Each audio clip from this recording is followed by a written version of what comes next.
এই পাশাপাশি তো অসুবিধা হবে না তো? একটু সাইড করে নাও। হচ্ছে না তো, হচ্ছে না, যাচ্ছে না। দেখছি। এটা কি চেঞ্জ ফর মানি? দাদা জলের মধ্যে কি ভেজাল? না না তেমন কিছু না, আমাদের পৌরসভার জল, ডেলির জল ডেলি দিয়ে যায়, গাড়ি করে দিয়ে যায়। ওটা পৌরসভা শুনলে আবার আমাদের প্রতি চটে যাবে, জল হেভি জল। এটা কি এইখানে রেখে দিলে হবে স্যার? ব্যাস, thank you so much sir. মালটা বড় হয়ে গেছে কিন্তু এখন কেউ ইউজ করে না এত বড়। এই পায়ে পেয়েছো অমিতদা?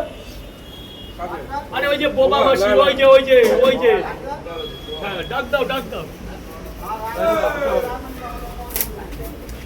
তোমার কথা কিন্তু ভালো বোঝে উনি। হ্যাঁ স্যার বলুন। দুটো পরোটা। আর কি স্যার, আর কি? দুটো পরোটা, দুটো ডিম, মাত্র 40 টাকা। ডিম কটা দেবো? একটা ডিম 30 টাকা দেবে। অমিত দা কিছু মনে না করলে ডিমটা ছুলে দাও না, ক্যামেরায় না আসো তো আমি বন্ধ করতে বলি।